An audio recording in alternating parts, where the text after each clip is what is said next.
Saludamos. Gracias a ustedes. Mire, esto no es lo más importante es la pandemia que está enfrentando el mundo entero y particularmente América Latina, así que mi abrazo solidario a Colombia, Ecuador y a toda Latinoamérica, ¿no? A unirnos para luchar contra el coronavirus. Y una precisión, usted decía que yo tuve que venir a Bélgica, yo anuncié en la mitad de mi último mandato, puede haberle ganado todo, 10 elecciones ganamos en 14 elecciones, perdón, en 10 años, que venía a vivir a Bélgica porque mi esposa es de aquí, mis dos hijas estaban estudiando en Francia, 25 años habíamos vivido en Ecuador, vine sin una infracción de tránsito, con 70% de apoyo popular después de 10 años de gobierno, y de que este tipo nos traicionó, que era mi vicepresidente, bueno, empezaron a llover todas las semanas nuevos procesos, ya llevamos 31, ¿no? Yo me despierto cada día para ver qué nueva acusación existe, y todo es para tratar de inhabilitarnos políticamente, impedirme regresar al país, es lo que se llama el lawfare, la judicialización de la política. Pero como le decía, es muy triste tener que hablar de aquello en estos momentos tan duros para Colombia, para Ecuador, para Latinoamérica y para el mundo entero. Lo primero, combatir esa pandemia. Es cierto, eso es lo más importante hoy, es la prioridad del planeta, pero sale esta noticia. Quiero preguntarle cómo toma usted esta condena de 8 años en su país en su contra. Con mucha calma, yo no me preocupo por mí no se preocupen tampoco ustedes, yo estoy bien. Yo estoy viviendo en Bélgica, mi vida no ha cambiado ni con la cuarentena, porque yo trabajo en mi casa, este es mi lugar de trabajo, mi biblioteca, mi oficina, donde escribo, donde preparo conferencias, doy cursos online, etcétera.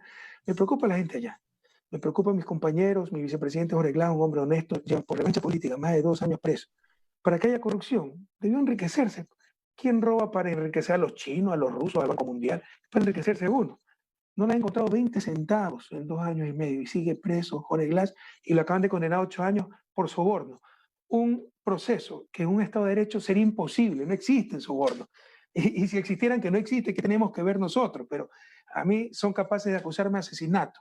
Y si aparece el supuesto asesinado vivo, dicen que resucitó, de todos modos me condenan por asesino. O sea, la consigna es condenarnos para impedirnos participar, en lo personal, impedirme participar en las próximas elecciones. A tal punto es esto cierto que Colombia es de lógico, ustedes son gente muy inteligente. ¿Cómo se explican que en pleno estado de excepción, en plena pandemia, se haga la audiencia de un caso que no tiene ninguna urgencia? No es flagrancia, no es algo urgente. Y se la hace. ¿Por qué? Porque están contra el tiempo. Para que se agoten todas las instancias y tener sentencia en firme antes de noviembre, que es cuando hay que registrar las candidaturas para las próximas elecciones del 2021 y así impedirme participar. Entonces, ya es miseria humana. La historia nos va a jugar. Lo principal, ojalá que ya después de esta primera etapa de persecución se dediquen a salvar vidas, a enterrar dignamente a los muertos, se dediquen a gobernar. Yo quiero que le dediquemos un espacio, por supuesto, a hablar de la pandemia y de las tremendas y dolorosas imágenes que llegan desde Ecuador, pero antes quiero preguntarle, expresidente Rafael Correa, ¿este es un complot en su contra de la justicia y del actual presidente? Pero ¿Está por el actual supuesto, presidente en todo esto? pero por supuesto, Ecuador ha habido golpes de Estado, pero como era contra nosotros nadie dijo nada, los embajadores no informan nada. El propio vicepresidente, le robaron la vicepresidencia, rompimiento constitucional. Hicieron una consulta popular repleta de engaños para apoderarse del Estado. Se nombró un consejo que tenía que designar autoridades. Se declaró asamblea constituyente, dijo que sus resoluciones tenían más peso que mandatos, que la constitución, que sus resoluciones eran mandatos constitucionales. Con eso cambiaron jueces, cambiaron fiscales, cambiaron superintendentes, cambió Corte Constitucional, Consejo Electoral, se apoderaron de todo el Estado, pusieron a los peores y ahora estamos sufriendo las consecuencias. Estamos cosechando lo que sembraron 3 años. Y ahí, yo sé que hay espíritu de cuerpo, pero ahí la gran culpable es la prensa. Cayó por tener a un traidor que me persiguiera, eso es todo. Y permitieron las más grandes sinvergüencerías, a los mayores ineptos en puestos claves, y es que estamos llorando lágrimas de sangre por aquello. Pero la consigna, por ejemplo, la fiscal, que fue la que peor examen tuvo, era perseguir a Correa. Y detrás de eso, obviamente, está el gobierno, la ministra del Interior, María Paula Romo, que es una mujer perversa. Los jueces, el juez de este tribunal, el presidente de este tribunal, es un juez cargado. Los designan a dedo con la consigna de que persigan a Correa. Entonces, por supuesto que detrás está el gobierno y todo un aparataje, no solo el gobierno, los grupos económicos, los grandes medios de comunicación, incluso ciertas embajadas. Expresidente Correa, ¿qué le dice usted hoy al presidente de Ecuador? No, no tengo nada que decirle. Él está ahí en la historia enterrado. O sea, el tipo va a pasar como el peor traidor, pero no sé si es inconsciente y no le importa lo que diga la historia. Lo único que le tengo que dar a mis hijos es un buen nombre, así que a mí sí me importa, ¿no? Ser un hombre de principios, de valores coherentes. El tipo tiene 4% de apoyo popular, nadie le hace caso. Lo mantiene ahí como un títere. De hecho, el que está a cargo de la emergencia del vicepresidente, el tercer vicepresidente en 3 años, un muchacho puesto ahí por buena cuna, no sabe dónde está parado, se pasa haciendo relaciones públicas, visitando el hospital, no hay estrategia, no hay medidas contundentes. Por eso yo incluso he pedido que den un paso al costado. Ya no se trata, por favor, de izquierda, derecha, rico, pobre, correísta, anticorreísta. Se trata de vida o muerte. Somos el país que peor ha manejado la pandemia. Somos el país de Latinoamérica que más muertos por habitantes de lejos tenemos, porque es un desastre el manejo, no hay soluciones, no hay decisiones, no hay liderazgo.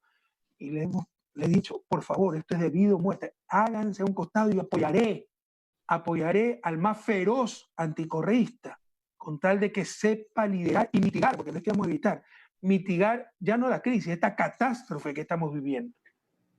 Es cierto, las imágenes, expresidente Correa, que llegan desde Guayaquil, por ejemplo, los cuerpos tirados en las calles, eh, todo este desorden y toda esta desgracia que están viviendo allí los habitantes, son estremecedoras, son estremecedoras. Pero usted sabe, Vicky, que dijeron en un principio que eran fake news y que éramos los correístas que estábamos desestabilizando. Así es el nivel de negación. Yo les puedo enseñar los tweets. Fue toda una campaña. Cadenas nacionales para denunciar que habían 13 cuentas, redes, inventando fake news, noticias falsas para desestabilizar el gobierno, y todas eran manejadas por mí, ¿no? De Bélico. Yo soy súper dotado. Lo mismo dijeron en octubre con las protestas, ¿no? Yo con mi celular, estoy rifando mi celular, es el super celular, manejaba de Bélica las protestas, ¿no? Entonces ya están en un estado de negación. El odio les nubla la razón. Ya estamos tratando con gente realmente irracional. No veían la realidad, ya lo tuvieron que reconocer hace algunos días, pero ya es bastante tarde. O sea, entendamos. Yo quisiera decirle otra cosa a mi gente, a mi pueblo. Cómo me desgarra el alma ver un país que hace poco era ejemplo de lo mejor o era ejemplo de lo peor. Hace poco construíamos espectaculares escuelas que llamábamos escuelas del milenio. Ahora estamos pensando si hacemos fosas comunes para enterrar tanto muerto. Entonces esto desgarra realmente el alma, ¿no? Y se me fue la idea de lo que le iba a decir, pero en todo caso, yo quisiera, ya retomé el hilo, trae buenas noticias, pero no puedo engañar a la gente. Hemos estado preparados para lo peor. Esto va a empeorar. Porque lo que no hicieron las últimas semanas, vamos a recibir las consecuencias ahora. Incluso si empezaran a hacer todo ahora bien, aislamiento, apoyo logístico a la gente que se queda en las casas, miles de pruebas diarias, equipamiento de hospitales, más personal médico, incluso si ahorita hiciéramos todo eso simultáneamente, ya vamos a recoger más muertos por lo que no se hizo o las semanas anteriores. Nosotros tenemos cerca de un mes de liderazgo. Estamos hablando de vida, de muerte, estamos hablando de la supervivencia de la República. Estamos hablando no solo, ya suficientemente grave y lo más grave, la crisis de esta epidemia del coronavirus, sino también la crisis económica que ya vivimos y que está empeorando y que va a explotar. Expresidente, ¿eso quiere decir que usted hoy le está pidiendo la renuncia al presidente de Ecuador? Lo dije públicamente hace varios días. Mire, yo tengo un problema, no puedo engañarme, ya soy demasiado viejo para engañarme y para engañar. Entonces fui el primero en apoyar al gobierno cuando decretó estado de excepción, cuando empezaba la crisis, pese a las contradicciones que habían tenido. Ya teníamos los primeros infectados, declararon aislamiento en Guayaquil y por dársela simpático revirtieron la orden y permitieron un partido de Copa Libertadores con 50.000 personas. Pese a eso, asumiendo que todavía no tenían suficiente experiencia, aunque teníamos la experiencia de Europa, de Asia, los apoyé en el estado de excepción, que significa limitar garantías constitucionales, dar poderes extraordinarios al presidente, etcétera, el 16 de marzo. ¿No? Los apoyé cuando dijeron que traían 2 millones de pruebas. Los apoyé, les dije, cuenten con mi respaldo públicamente. Pero ¿qué pasa?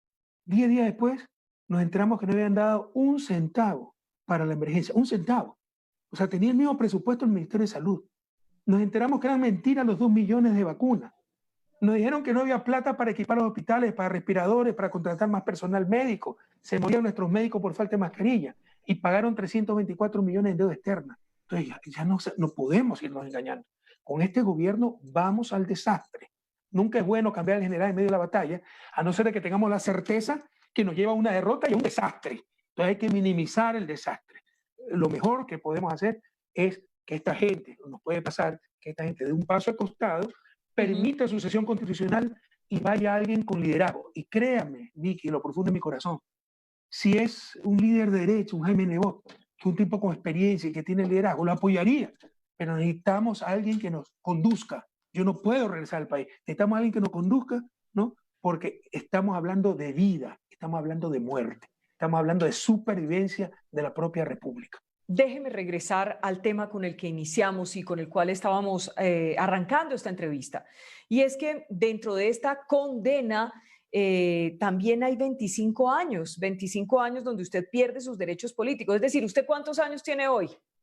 57 acabo de cumplir ayer, vino el regalo de cumpleaños. O sea, lo dejan fuera de juego. Eso es lo que buscan, pero yo no soy importante. Estos creen que me hacen daño. A mí no me hacen daño. Yo tengo una vida muy dura, que sé que la vida es muy corta para odiar, para sufrir. Trato de ver los lados positivos de esta cuarentena. No se imagina qué intensamente vivo con mis hijos, con mi familia, dedicándome más todavía a la academia porque no hay mayores distracciones. Entonces trato de sacar el lado positivo de las cosas. No me interesa mi futuro político. Yo gané todo lo que podía ganar cuando fui presidente. Me interesa más la academia, escribir. ¿Ya? Mis planes no eran regresar al país. Si he tenido que involucrarme nuevamente en política es por la destrucción que están haciendo, por la persecución, por la difamación y obviamente tenemos la responsabilidad de defender nuestro gobierno, nuestro proyecto político por el cual, nuestra patria, nuestro proyecto vital, el país, por el cual trabajamos día y noche, ¿no? Pero creen que me hacen daño con estas cosas. Es irrelevante, pero siquiera a modo de anécdota, Sí. revise pues. Pero por supuesto, pues, ¿por qué creen que no quieren que vuelva? Y quieren eliminar a mi agrupación política. Ya nos robaron Alianza País. Tuvimos que fusionarnos con otro partido que nos dio espacio y somos de lejos, la principal fuerza política. Bueno, ya quieren eliminar del registro a ese partido para evitar que participemos como Revolución Ciudadana. Y obviamente quieren condenarme a mí hasta noviembre, tener una sentencia en firme, porque si no tengo la sentencia en firme, sí puedo ser candidato. ¿Ya? Entonces yo diría, métanme preso, pero déjenme registrar. Claro, no me dejaría inscribir, haría lo mismo que con Lula, tenerlo preso, impedirle inscribir su candidatura para que sea presidente Bolsonaro y luego el juez que metió preso a Lula convertirse en ministro Bolsonaro. Las cosas que están pasando en América Latina son indecentes, pero creo que estamos perdiendo la capacidad de asombro y eso es muy grave. Entonces, por eso la prioridad es pedirme regresar al país, porque sabe que los derrotaríamos, ¿no? Saben que los derrotaríamos. Tal vez de las cosas más graves que le pueden ocurrir a una democracia es que haya fallas en la justicia. Digamos, en América Latina tenemos muchos problemas serios en algunos países en materia de justicia.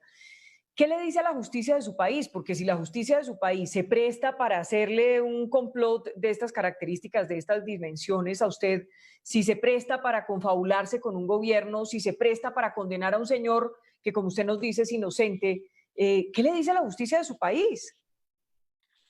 Justicia amarrada. Pero primero una reflexión. Democracia no es votar cada 4 años. Democracia es la opinión pública expresada en reglas preestablecidas y normalmente a través de el voto. Pero precisamente para evitar la dictadura de la mayoría es que hay esas reglas preestablecidas que se llama Estado de Derecho. Si no hay Estado de Derecho, no puede haber democracia, así se tenga elecciones de vez en cuando. En Ecuador, eso lo dice la Carta Democrática, por si acaso, de la OEA.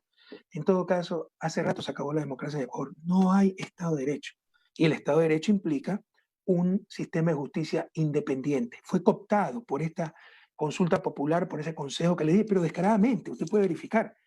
Hicieron evaluaciones. Cada vez que había un juicio contra nosotros, empezaban a evaluar a los jueces. Entonces, los jueces tenían que tramitar nuestros juicios siendo evaluados. En otras palabras, le decían, o condenas a Correa o te votamos. En estos momentos, 60% de los jueces de la Corte Nacional, porque votaron al resto con evaluaciones absolutamente írritas, ¿no? Son encargados. A mí me ha juzgado, presidente del tribunal, un presidente encargado, lo cual contradice la Convención Interamericana de Derechos Humanos. Pero no solo un juez encargado, un juez que lo trajeron el 12 de febrero y el 1 de marzo traen como secretaria de la Fiscalía a Marta Caiza. Marta Caiza, no sé si el juez se ha casado o no, es su compañera, tiene una hija en común de 8 años. Y resulta que ayer había una filtración de documentos donde se demuestra que estaba en permanente contacto el presidente del tribunal con la secretaria de la fiscal, pero no contacto para decirte, oye querida, esta es la cuenta del teléfono. No, aquí te paso el resumen del caso Soborno. Aquí está para que frías a Correa, jajajaja. Entonces, fraude procesal. Eso es asociación ilícita, eso es tráfico de influencia. Los presos deberían ser ellos. Entonces, usted me ha pedido la opinión de la justicia, le doy un ejemplo de lo que ha pasado con la justicia. Tengo que confesarle, una de mis grandes decepciones. Trabajamos mucho por la justicia, no es mi especialidad, pero entiendo que para que haya democracia, para que haya desarrollo, necesitamos justicia, un sistema de justicia que funcione. Entonces, hicimos una reforma muy importante en 2011, se invirtió muchísimo, mejor infraestructura, se puso más fiscales, más defensores públicos, más jueces, más tecnología, se reformaron los códigos, éramos ejemplos, venían, yo lo he visto, no me lo han contado, delegaciones de Perú, de Uruguay, a ver cómo había mejorado, aprender de nuestro sistema de justicia. Creí que iba a resistir un poco más, pero qué venales, qué jueces tan venales hemos tenido en algunas ocasiones, y lastimosamente la mayoría, que a la primera presión política con la traición de este tipo, a la primera presión mediática se someten.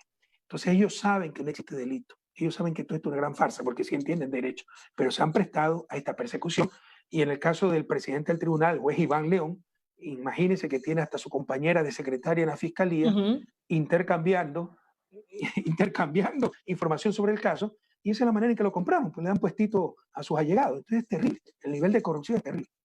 Usted calificó en su Twitter esta decisión como una mamarrachada. ¿Qué quiere decir que esta condena es una mamarrachada? No tiene ni pie ni cabeza, Vicky. Revise nuestro código penal. Para que haya cohecho, ¿ya? Se requiere que yo le haya dado a Vicky Dávila, que era ministra de Transporte de Obras Públicas, y pudiera darme el contrato del carretero, es la que firma, $1 millón para que me lo dé. Eso no existe. Se inventaron contribuciones de empresas, pero por ejemplo, y ahí está la tarima, y para la campaña, si eso fuera cierto, no fuera cohecho, no fuera penal, fuera electoral, delito electoral, le toca resolver la Consejo Nacional Electoral. Pero lo que no dicen es que la tarima es para inaugurar el infocentro que hizo la empresa, que es lo más normal. Entonces, con mucha mala fe han mezclado todo, agarraron a una asesora mía que nos traicionó, que ha hecho una empresa a nuestras espaldas, pedía plata a las empresas, y ahí tenía trabajando a toda su familia, y le dijeron, bueno, si no acusas a Correa diciendo que estos son sobornos que él te ordenó, te metemos presa 40 años. Y nos acusó sin ninguna prueba. Eso no tiene ninguna validez porque es coprocesada. Su testimonio solo sirve para su defensa, no para atacar a nadie. Pero la gran pregunta, ¿y por qué entonces, si la plata recibía Nexo Global, se llamaba esta compañía, donde trabaja su esposo, su hermano, no acusaron pues a ellos? Porque ese es el trato. A ti te damos libre, ya está libre, ¿ya? No tocamos a tu familia, a tu empresa, pero acusas a Correa. Pero ni eso sirve. Entonces, no ha existido cohecho. Revise, si usted quiere. Las acusaciones contra mí son cantinflescas.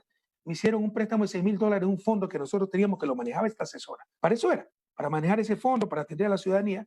Dijeron que eran fondos ilícitos y que ese era el soborno. Tengo los cheques, tengo todo que pagar hasta el último centavo. Pero imagínense, el presupuesto del Estado era 36 mil, 36 mil millones de dólares, y me acusan por haber recibido $6,000 de préstamo que pagué, que deposité en mi cuenta bancaria.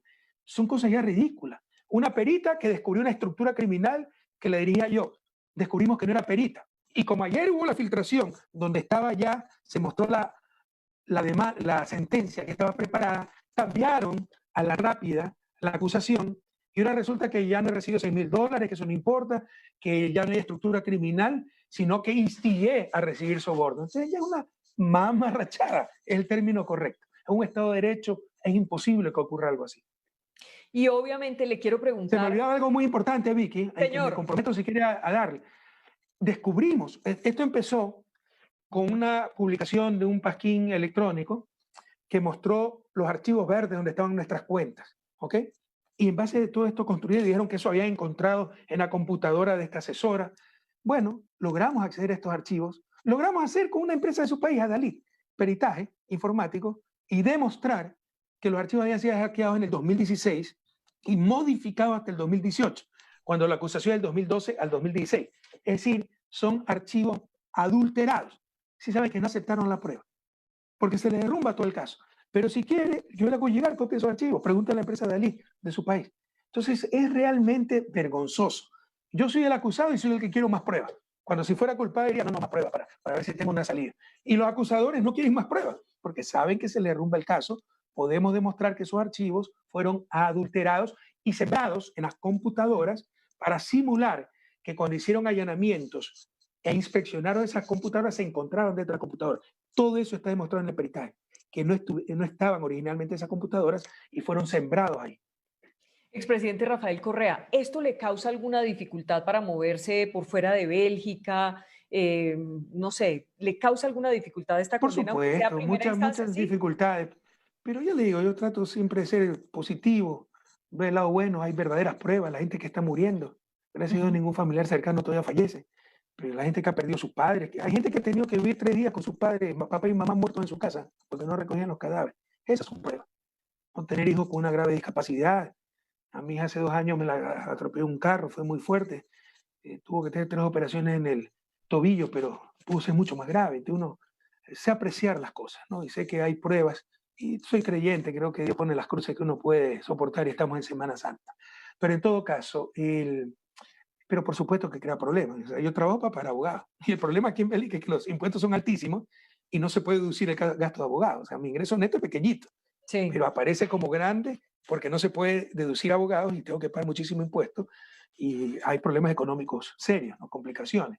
Eh, Hay que tener cuidado cuando se viaja. Aquí en la Unión Europea no hay problema, países como México, pero por ejemplo voy a Colombia, al día siguiente el presidente Duque me manda a Ecuador, ¿no? ¿Usted cree? Entonces, eso sí, por supuesto. Son cosas que molestan, ¿no? Porque uno no lo merece y perjudican económicamente.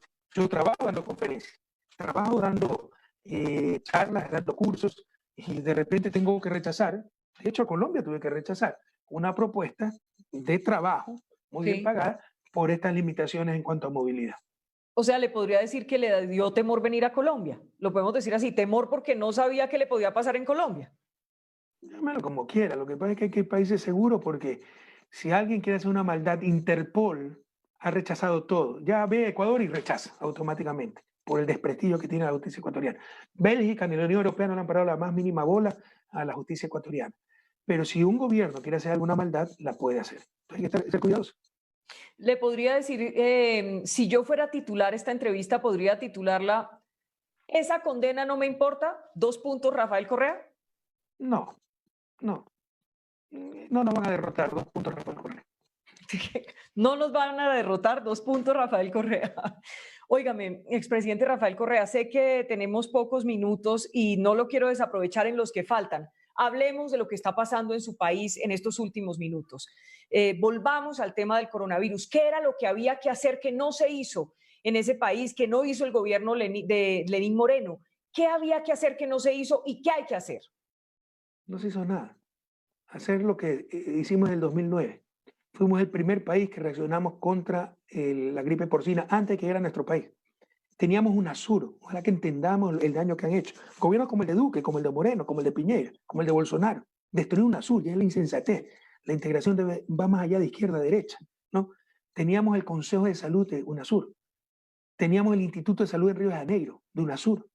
Cuando vino la pandemia, la epidemia, en ese caso de gripe porcina, se reunieron los ministros de salud y tuvimos una estrategia regional. Porque estas cosas nos enseñan que somos interdependientes. Y en el caso del coronavirus no es enfermedad de pobres, sino enfermedad de ricos. Entonces los ricos se han preocupado también, ¿verdad? Los países ricos y los sectores ricos dentro de los países. Entonces necesita respuestas conjuntas, regionales. Y para eso se necesita coordinación. Eso no existe. Eso nos ha complicado muchísimo por el daño que le hicieron a UNASUR. Entonces ya no podemos hacer lo que hicimos en el 2009. Lo que sí se podía hacer, desde que tuvimos noticia del coronavirus y sabíamos que era grave, un presidente incluso si no sabe tiene que informarse. Yo he aprendido mucho, pero es porque, bueno, me gusta estudiar, pero es responsabilidad de uno, si ser presidente de la República, informarse, ver qué estaba haciendo China, ver qué empezó a hacer Italia, el primer país en contagiarse en Europa, y tomar las precauciones incluso antes de tener el primer contagiados. Si viene acá ya tenemos más respiradores, tenemos salas de cuidado intensivo preparadas, hospitales seleccionados, especialistas con equipos, no bien con mascarilla, bien protegidos. No hicieron nada. No solo eso, ya cuando había empezado la crisis, ¿no? Perdona que me entró una. Ya cuando había empezado la. No, Ya cuando había. ¿Qué pasó acá, caramba? no sé, empiezo como a perderlo un poquito.